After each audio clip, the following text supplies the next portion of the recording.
Before demons ruled the darkness, they stood in the light of heaven. They were angels, powerful, brilliant, and trusted with secrets humanity was never meant to know. But when some of these celestial beings questioned divine authority, crossed forbidden boundaries, and chose knowledge over obedience, heaven answered with exile, chains, and silence. These are the legendary demon angels, the Watchers, Azazel, Lucifer, Samael, and the destroyers of the abyss, beings whose fall reshaped humanity, warfare, temptation, and fear itself. Tonight, we uncover the forbidden history of angels who became demons, and why their shadow still lingers over our world. Thank you for watching, and welcome to the darkness behind the light. The first rebellion, when angels learned to say no. Before evil had a name, before hell was imagined as a realm of fire and punishment, there was order, vast, radiant, and unquestioned. The earliest religious traditions describe heaven not as a paradise, but as a system. A divine hierarchy where angels were not passive ornaments, but living instruments of cosmic law. They governed the movement of stars, delivered judgments, recorded human actions, and carried out commands with absolute precision. In this age, disobedience was unthinkable. Not because angels were mindless, but because obedience defined their existence. Yet ancient texts whisper a dangerous idea: angels could choose. This concept is not found clearly in later canonical scripture, but in the shadows of forbidden writings, the Book of Enoch, Jubilees, early rabbinic commentary, and fragments preserved among the Dead Sea Scrolls. These sources suggest that angels were capable of contemplation, desire, and doubt. And with doubt came the first fracture in heaven. The rebellion did not begin with violence. It began with a question. Why was humanity, fragile, ignorant, and formed from dust, given a destiny that rivaled the stars? Why were angels, beings of fire and intelligence, commanded to serve creatures bound to decay? The order came from God, but the reason was never fully explained. For some angels, obedience without understanding became unbearable. This moment marks the true beginning of the first rebellion, not a war, but a refusal. In many traditions, the earliest dissenters were not motivated by malice, but by ideology. They believed divine knowledge was being unjustly withheld. They believed humanity's suffering could be reduced if celestial wisdom were shared. Others believed that angels themselves deserved autonomy, not eternal servitude. Heaven, once harmonious, became divided by thought rather than force. These angels did not storm the throne. They stepped away from it. The act of saying no was subtle but catastrophic. In rejecting a command, angels stepped outside the structure that sustained them. Their light dimmed, not instantly, but gradually. The rebellion was not punished immediately, which only deepened the crisis. Silence from heaven was interpreted as either permission or indifference. According to the Book of Enoch, the breaking point came when angels turned their attention fully toward the earth. Humanity fascinated them, not just physically, but intellectually. Humans struggled, invented, dreamed, and feared death. Angels, immortal and ordered, saw in humanity something forbidden: experience. To understand creation more fully, some angels believed they had to enter it. This decision marked the irreversible moment. Descent was not merely movement, it was transformation. Angels bound themselves to physical laws, time, and consequence. In doing so, they violated the boundary between heaven and earth. Mount Hermon is named in ancient texts as the place where this oath was sworn, a covenant of rebellion sealed not in hatred, but in commitment. Once angels crossed that threshold, there was no return. Heaven's response was not immediate destruction, but judgment. Divine law, according to ancient belief, is not emotional. It is absolute. The angels had not attacked heaven, but they had disrupted cosmic balance. They introduced knowledge humanity was not prepared to wield. And knowledge, once given, could not be taken back. The first rebellion revealed something terrifying about divine order: intention does not outweigh consequence. The punishment that followed reshaped spiritual reality. Angels who disobeyed were stripped of their former status. Some were bound beneath the earth. Others were cast into shadowed realms, no longer sustained by divine presence. Their names were erased from heavenly records. What remained were echoes, beings no longer fully angel, not yet demon. This is the moment when the concept of the fallen angel is born. Unlike later depictions, these beings were not horned monsters or rulers of hell. They were exiles, intelligences cut off from the source that defined them. Their suffering was not fire, but separation. Deprived of divine proximity, their perception warped. Wisdom decayed into cunning. Curiosity hardened into obsession. The rebellion also introduced a terrifying precedent: heaven could be challenged, and creation would survive. For humanity, the consequences were indirect but profound. Once angels proved capable of defiance, the universe was no longer morally simple. Evil was not an external force, it was a possibility within order itself. The cosmos now contained tension, contradiction, and choice. Later traditions would compress this complex rebellion into singular figures: Lucifer, Satan, the adversary. But the earliest accounts suggest something far more unsettling: the fall was collective. Multiple angels, for different reasons, chose disobedience. There was no single villain, only many decisions that fractured harmony. This complexity is why the first rebellion remains so powerful. It is not a myth about monsters. It is a myth about governance, autonomy, and the cost of knowledge. It asks whether obedience without understanding is virtue or stagnation. And it offers no comfortable answer. By the time humanity becomes fully aware of angels as adversaries, the damage is already done. Heaven is closed. Boundaries are enforced. The age of open interaction between realms ends. What remains are legends, warnings, and whispers of beings who once walked freely between worlds. The Watchers, angels who taught humanity too much. Long before demons were feared and angels were worshipped, there existed a class of celestial beings known as the Watchers. Their name in ancient Aramaic, Irin, means those who observe. They were not warriors or messengers, but guardians placed over the earth, tasked with watching humanity, guiding it quietly, and ensuring that divine order remained intact. According to the Book of Enoch, these angels were meant to remain unseen, untouched by desire, and obedient to a law older than creation itself. But watching humanity for centuries awakened something dangerous.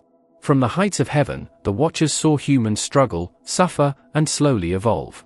They watched men and women learn to speak, build, love, and dream. And eventually, admiration turned into longing. The Watchers did not fall in a moment of rage or hatred, they fell in a moment of empathy. They wanted to experience humanity, not merely observe it. At the head of this descent stood Semjaza, a powerful angelic leader. He feared divine punishment, yet feared something worse: falling alone. So he gathered 200 Watchers and bound them with an oath atop Mount Hermon, swearing that none would abandon the others when judgment came. That oath sealed their fate. In defying heaven together, they ensured there would be no forgiveness for any of them. Their descent to earth was not marked by fire or destruction. It was quiet, subtle. The Watchers took human wives and lived among mankind as teachers, not conquerors. What followed was not immediate chaos, but advancement. The Watchers gave humanity knowledge it was never meant to possess. They taught men how to extract metal from stone and shape it into weapons. They revealed the movement of stars and the secrets of celestial calendars. They introduced writing, advanced mathematics, and the hidden names of power used in enchantments and incantations. They taught women the arts of adornment, cosmetics, dyes, and jewelry, transforming beauty into influence and desire. At first, humanity flourished. Civilizations advanced rapidly, cities grew larger, and human ambition expanded beyond survival. But knowledge, when given without wisdom, carries a price.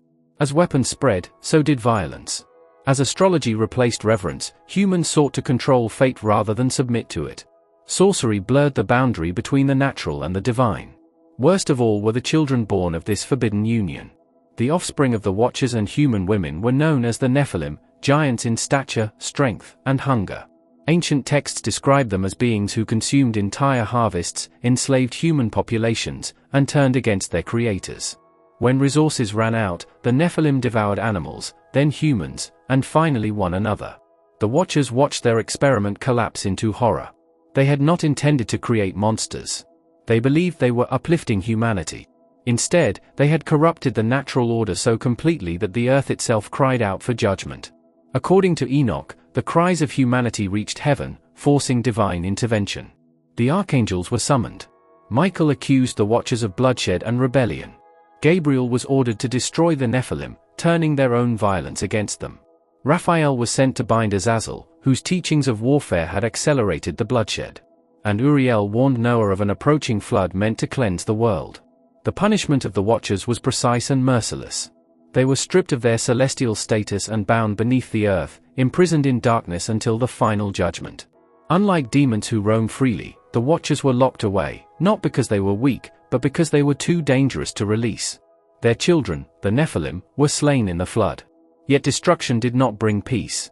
According to ancient belief, the spirits of the dead Nephilim could not return to heaven, nor could they fully die. These restless spirits became the first true demons, disembodied, enraged, and eternally bound to the earth they once terrorized. This detail is crucial, because it explains why demons, in early tradition, are not fallen angels, but the ghosts of something far worse. The Watchers, even in chains, had changed reality itself. Their story did not disappear with time. Echoes of the Watchers appear across cultures. In Mesopotamia, they resemble the Apkallu, divine sages who taught humanity before a great flood. In Greek myth, they echo the Titans, elder beings punished for empowering mankind. In later Christian theology, their narrative is suppressed, perhaps because it complicates the idea of a simple cosmic war between good and evil. The Watchers were not evil by intention. They loved humanity enough to destroy it. This is what makes them the most unsettling of all fallen beings. They are not symbols of temptation or malice, but of misguided compassion. They represent the danger of intervening in natural growth, of accelerating progress without understanding consequence. Even today, the myth of the Watchers feels uncomfortably modern. They are scientists who cross ethical lines. Innovators who unleash technologies they cannot control. Teachers who give power before responsibility. Their story asks a terrifying question: what if the greatest catastrophes in history were caused not by hatred, but by help? The Watchers still watch, not from heaven, but from myth, memory, and warning. Their chains are not just beneath the earth, they are embedded in the cautionary tales of every civilization that rose too fast, learned too much, and paid the price. Azazel, the angel who armed humanity. Long before war had banners, before nations rose and fell beneath sharpened steel, violence existed only as instinct. Early humanity fought with hands, stones, and desperation. Death was chaotic, personal, and inefficient. According to ancient texts, that changed the moment Azazel descended from heaven. Azazel is not remembered as a seducer or a philosopher like other fallen angels. He is remembered as an engineer of destruction, the being who transformed raw aggression into organized warfare. In the forbidden pages of the Book of Enoch, Azazel stands accused of a singular crime: he taught humanity how to kill with purpose. The descent of a teacher, not a tyrant. Unlike Lucifer, whose rebellion is driven by pride, Azazel's fall is rooted in instruction. He did not command armies or demand worship. He taught. And what he taught reshaped civilization forever. 1 Enoch records that Azazel revealed to humans the secrets of metallurgy, how to extract metal from the earth, how to harden it with fire, how to sharpen it into blades. Swords, knives, shields, breastplates, and helmets emerged not as divine gifts, but as forbidden knowledge. This detail is crucial. In ancient thought, technology was not neutral. Tools carried moral weight. To give humans the means to industrialize violence was seen as an unforgivable transgression, one that disrupted the divine balance between creation and destruction. Azazel's teachings did not remain limited to weapons. He also revealed the art of crafting jewelry, cosmetics, and ornaments, symbols of status and power. These, too, were condemned. Beauty, when paired with ambition and violence, became another weapon. From survival to slaughter. Before Azazel, conflict was tribal and limited. After him, warfare became systematic. Blades allowed killing at distance. Armor allowed warriors to survive longer. Shields allowed formation tactics. For the first time, humans could plan violence, repeat it, and improve upon it. Entire communities could be wiped out not by famine or disease, but by strategy. Ancient writers saw this as a turning point, the moment humanity crossed from survival into dominion through force. Bloodshed multiplied. The earth, once described as fertile and harmonious, became soaked with violence. The blame did not fall on humans alone. Heaven held Azazel responsible for accelerating humanity's capacity for destruction beyond its moral maturity. The scapegoat of sin. Azazel's name echoes eerily in the Hebrew Bible, most notably in Leviticus 16, during the ritual of the scapegoat. On the Day of Atonement, one goat was sacrificed to God, while another was sent into the wilderness for Azazel, carrying the sins of the people away from the community.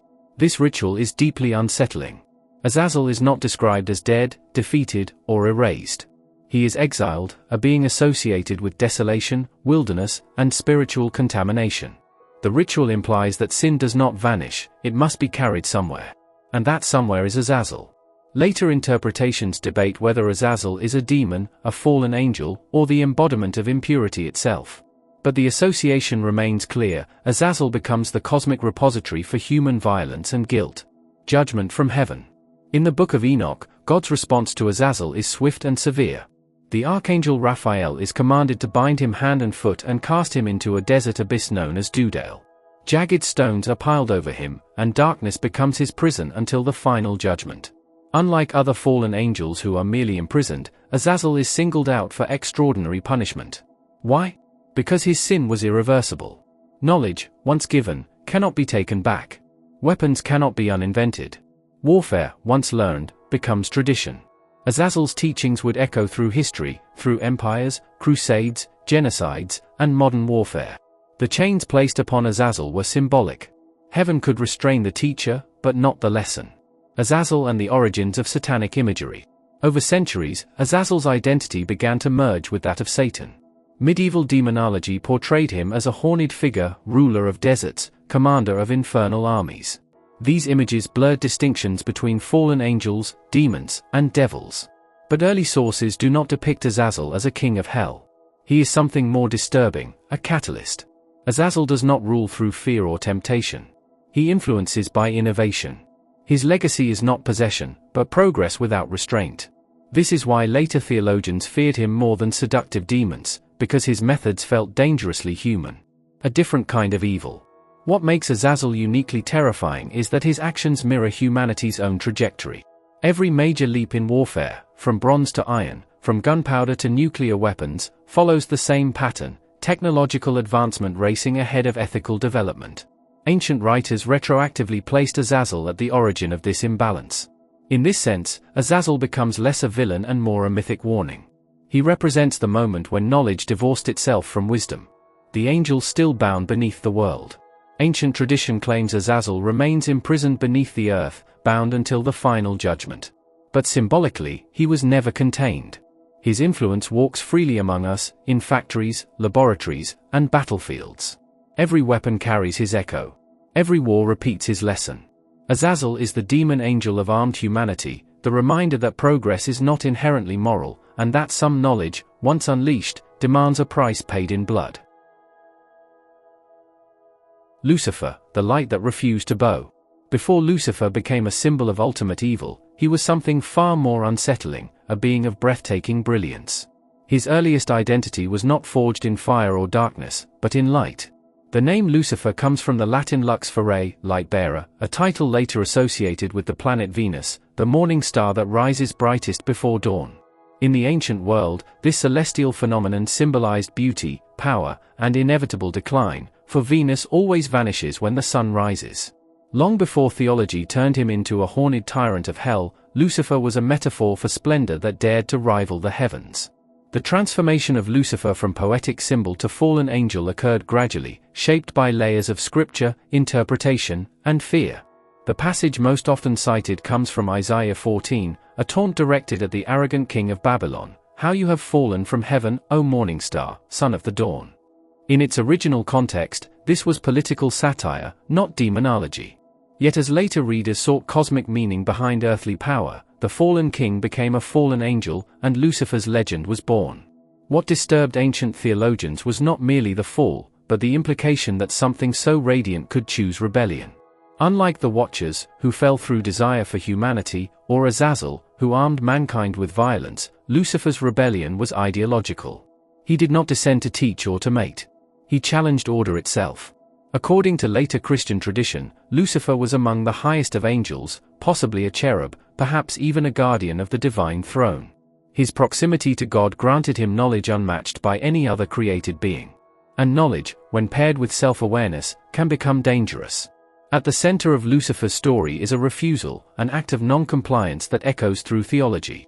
Some traditions claim he refused to bow before humanity when God elevated humankind as bearers of divine image. To Lucifer, beings formed from dust were unworthy of reverence. Others suggest his sin was pride, a desire to ascend above his station, to place his throne among the stars. The language of rebellion is consistent: "I will ascend. I will exalt. I will make myself like the Most High." These are not the words of chaos, but of ambition.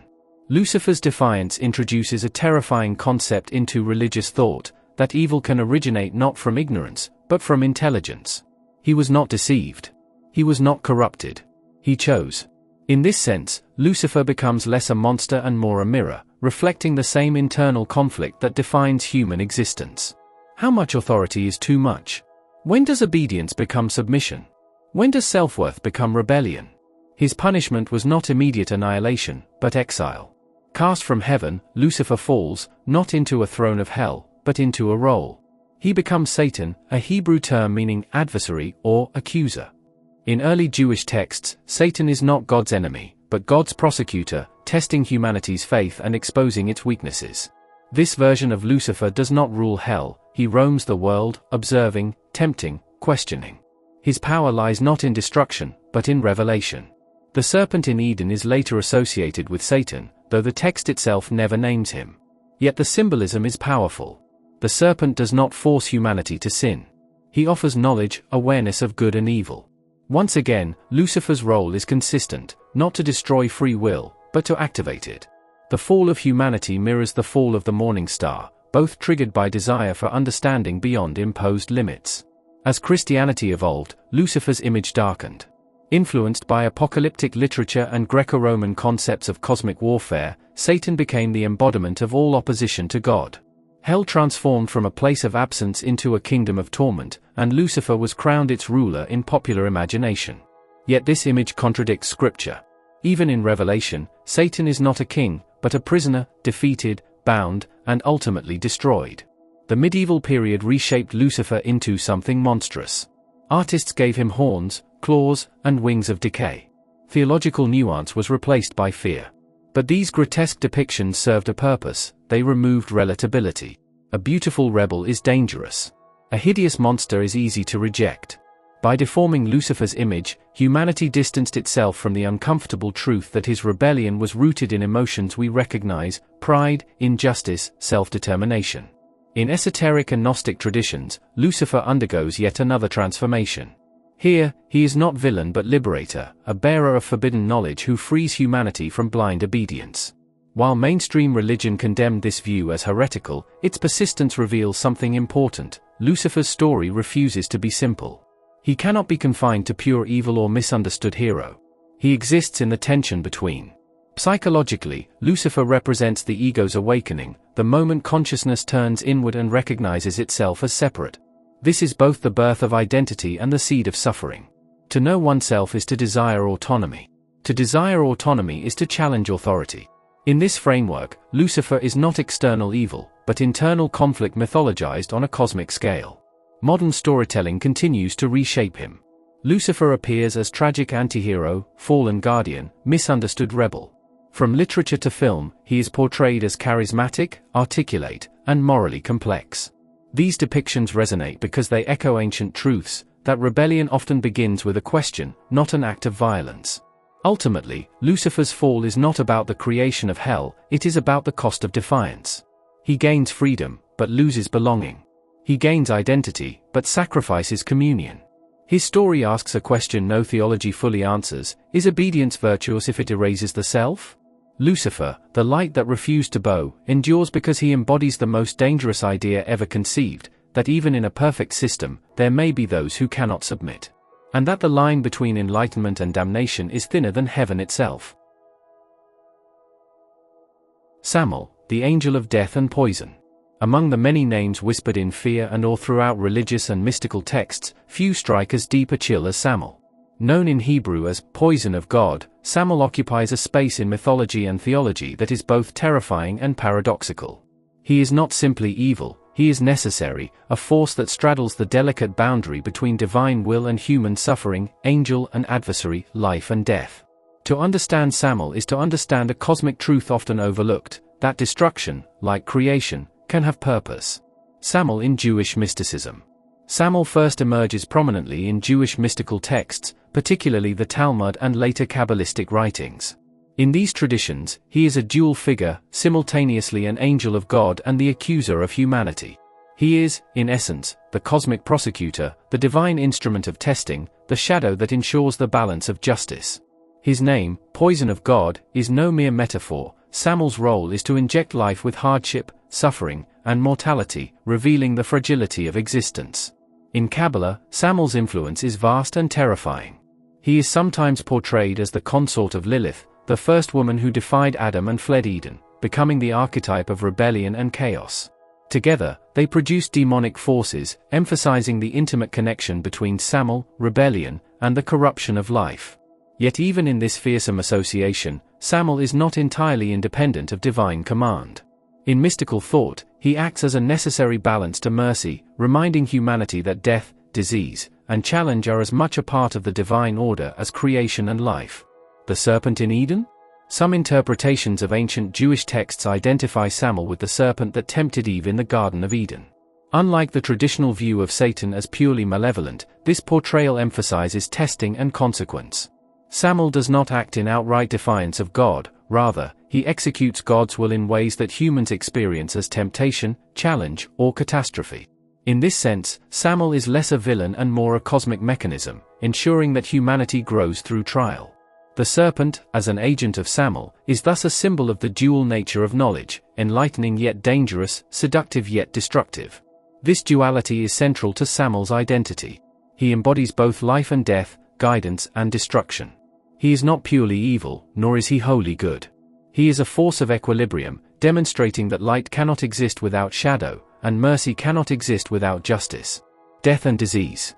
Samael's dominion over death and disease further distinguishes him from other demon angels. Whereas Lucifer tempts and Azazel arms, Samael delivers the inevitable. In apocryphal texts and mystical writings, he is the angel who oversees mortality, ensuring that life's cycle is maintained.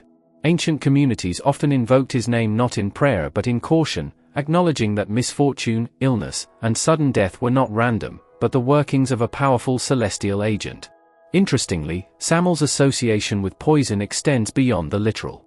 Poison, in mystical terms, is a metaphor for corruption and decay, both moral and physical. He introduces challenges that test the spirit and body alike, pushing humanity toward transformation through suffering. In this, Samael becomes a mirror of the human experience. Our greatest growth often comes from confronting our most profound pain. Samael and the fallen angels. Samael is often grouped with the ranks of demon angels who fell, or were cast, from grace. Yet unlike many of his counterparts, his fall is ambiguous. He is not a rebel like Lucifer or a corrupter like Azazel. Some traditions maintain he remained loyal to God's purpose, acting as an enforcer rather than a subversive force. Others, however, see his role as inherently adversarial, positioning him as a necessary evil, a being whose existence ensures that cosmic balance is maintained. This ambiguity makes Samael uniquely terrifying. He is an agent of fate, not of chaos, yet to mortals, his interventions are indistinguishable from calamity. His complex role is mirrored in later folklore. Samael becomes an archetype for the angel of death in mystical Jewish thought and eventually influences depictions of grim reapers and dark celestial entities in European literature. He is the shadow behind mortality, the unseen force that reminds humanity that life is fleeting, and all light must eventually confront darkness. The moral lessons of Samael. Samael's story is more than mythology, it is allegory. He embodies the paradox of divine justice, that suffering and death, while feared, are part of the natural order. Ancient rabbis and mystics used Samael to teach that humans cannot escape the consequences of their actions, nor can they hope to understand the full scope of divine purpose. In confronting Samael, humanity confronts mortality, temptation, and moral consequence simultaneously. In a broader sense, Samael teaches resilience in the face of inevitability. While other demon angels symbolize rebellion or corruption, Samael symbolizes reality, the harsh, unavoidable truths of existence.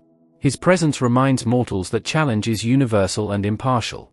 No one escapes his gaze, and no one avoids the lessons of suffering. Samael in modern mythology. Even today, Samael's shadow persists in literature, pop culture, and modern mystical thought. He inspires characters in fantasy, horror, and supernatural narratives, the Grim Reaper, the Plaguebringer, the anti-hero whose moral code operates beyond human comprehension. His symbolism resonates because it reflects a timeless truth: destruction is not always malevolent, it is necessary. In a world obsessed with control, efficiency, and avoidance of pain, Samael reminds us that some forces cannot be tamed or negotiated with, they must be acknowledged, respected, and endured. From a psychological perspective, Samael represents the human confrontation with mortality and the dark aspects of life we cannot change. He forces reflection on mortality, the consequences of curiosity, and the need for balance between desire and restraint. In this way, Samael is not only a demon angel of the past but also a timeless teacher, guiding humanity through the shadows we all must walk. To confront Samael is to confront the unavoidable shadow within every life, pain, loss, and moral consequence. And perhaps, by understanding him, we gain not only insight into the celestial realm but also into the human condition itself. Samael remains, across centuries and cultures, a reminder that every shadow has its purpose, and every poison carries its lesson. Abaddon and the Angels of the Abyss. As the sun sets on the human imagination, there exists a being whose existence is whispered but seldom understood, Abaddon, the Destroyer, the King of the Abyss. Unlike the rebel angels whose sins were rooted in pride, lust, or forbidden knowledge, Abaddon's role is far older, far darker. He is not a fallen angel in the conventional sense. He is a weapon, a force of destruction designed and stored by divine will itself, an instrument of judgment and annihilation, waiting patiently for the appointed time. The name Abaddon comes from the Hebrew word Abaddon, meaning destruction or place of ruin. In the Book of Revelation, 9:11, Abaddon emerges from the depths of the abyss, leading a swarm of locusts whose sting is said to torment men who do not bear God's seal. His other title, Apollyon, the Destroyer, evokes the terrifying vision of a being whose very presence heralds ruin. He is a figure who straddles the line between angel and demon, a being whose existence forces a grim question: what is the nature of divinely sanctioned evil? Abaddon's origins are enigmatic. Unlike Lucifer or Azazel, he did not fall from heaven. He was assigned to the abyss, a prison and arsenal of judgment. In this dark and formless realm, countless other angelic beings are held in chains, angels whose disobedience or power required containment. These angels of the abyss are not idle. They wait, coiled like serpents beneath jagged stone and molten light, their fury held in check only by Abaddon's command. He is their king, their warden, and the executor of their eventual release. In visual depictions across apocryphal and mystical texts, Abaddon is immense, his wings dark as obsidian, his eyes glowing with a fire that is not light but inevitability. He is rarely shown as human in form, and even less as sympathetic. Unlike Lucifer, whose rebellion carries echoes of tragedy or pride, Abaddon embodies pure consequence. Where other demon angels acted on desire or ideology, Abaddon acts on divine command, a force that is impartial, remorseless, and apocalyptic. One of the most chilling aspects of Abaddon is his connection to the swarm imagery in Revelation. These locusts are not ordinary insects. They are supernatural manifestations of the abyss itself, sent forth with the mandate to punish, torment, and devastate. Unlike the Watchers, whose teachings could elevate or corrupt humanity, or Azazel, who armed humans for war, Abaddon is the instrument of absolute reckoning. In some mystical interpretations, he commands not just locusts but all the forces that dwell in the abyss, the imprisoned angels whose wrath and knowledge were too dangerous to be unleashed before the end times. When Abaddon rises, the abyss itself rises with him. Yet, Abaddon's terror is not simply physical. He represents an existential warning, a reminder that divine justice can be terrifyingly impartial.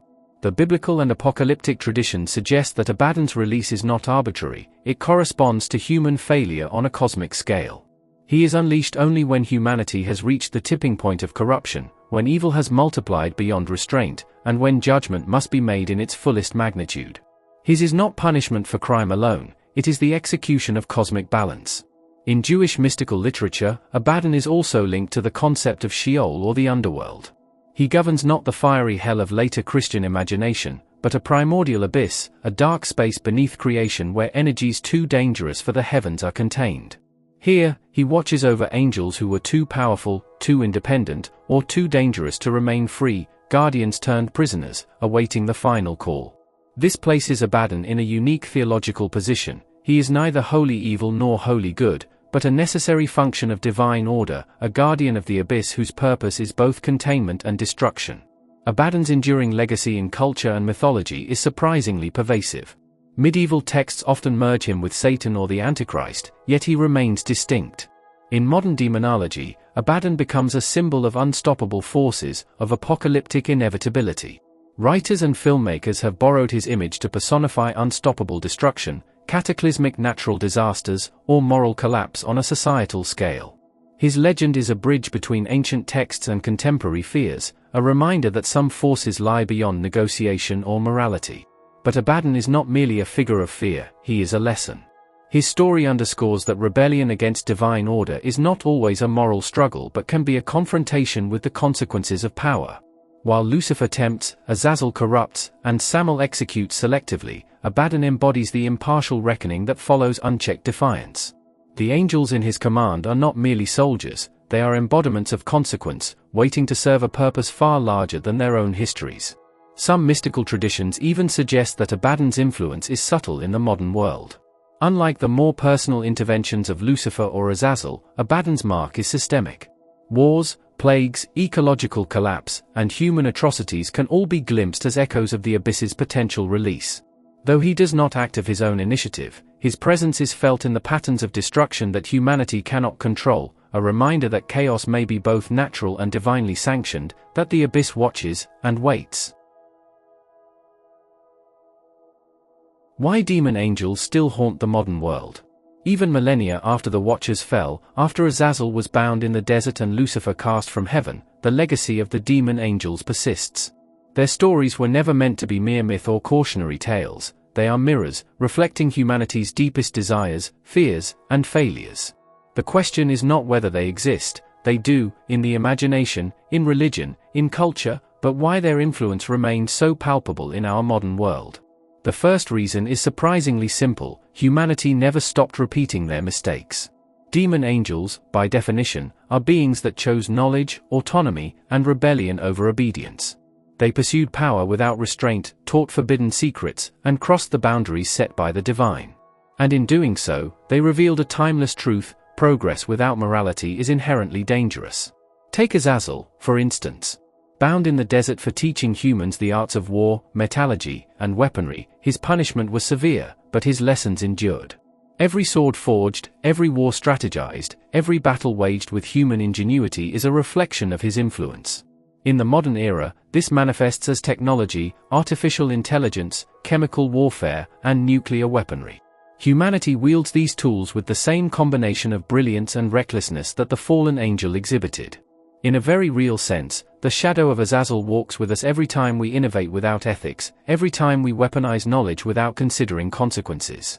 Lucifer, the morning star, presents another thread of influence, one of choice, pride, and ideology. Unlike Azazel, whose fall was pragmatic, Lucifer's rebellion was philosophical. He questioned the hierarchy of heaven, refused to bow to what he saw as injustice, and became the archetype of the rebel who challenges authority. In literature, philosophy, and even modern culture, this figure resurfaces endlessly: the scientist who defies conventions, the whistleblower who risks everything to expose corruption, or the revolutionary who challenges unjust power structures. Like Lucifer, humanity is both inspired and haunted by the idea of rebellion, for it carries both enlightenment and destruction. In this duality lies the demon angels' enduring influence. Their choices are mirrored in ours, forcing us to confront the consequences of defiance. Then there is Samael, the angel of death and poison.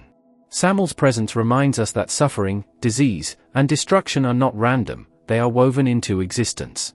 He is a mirror to the harsh realities of life, and modern humans continue to see his reflection in our own world. Pandemics, ecological collapse, and acts of mass violence are all, in a sense, Samael made manifest. We recognize in these calamities the same chilling combination of inevitability and testing that ancient cultures attributed to him. Samael is not just myth, he is the natural consequence of action, inaction, and imbalance.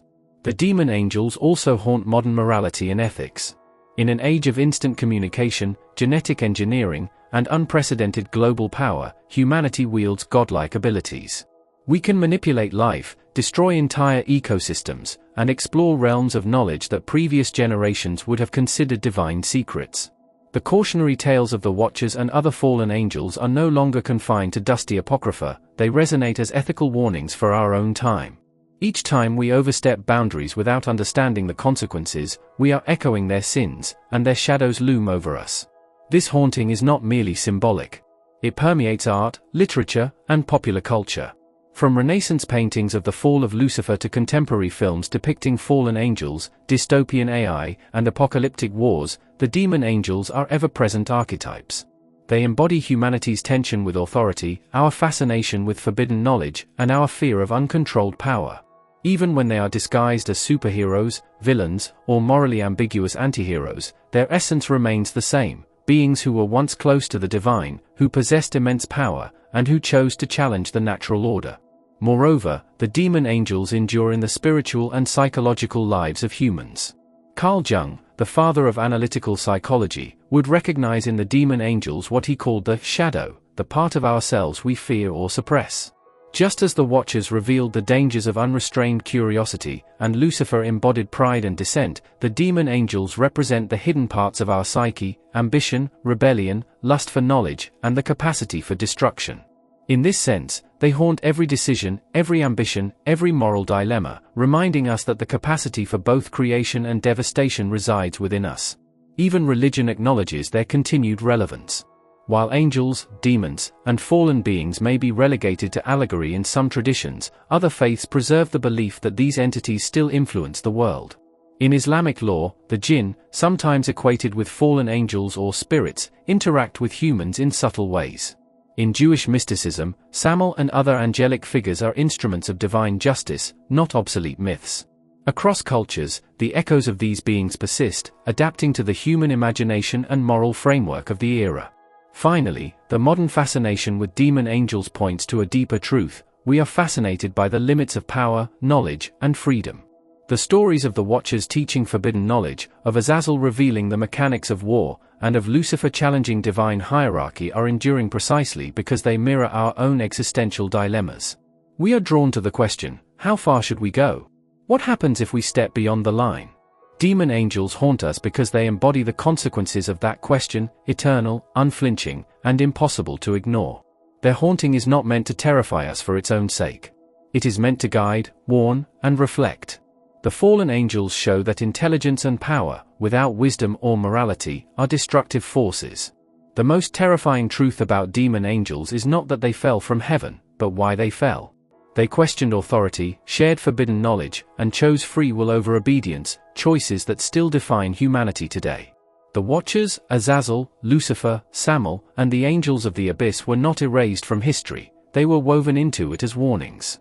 Because every age creates its own fallen angels, through power, ambition, and unchecked progress. If these ancient beings still haunt us, perhaps it's because their story is also ours. Thank you for watching. If you enjoyed this journey into forbidden lore, like, subscribe, and join us for the next descent into myth, mystery, and darkness.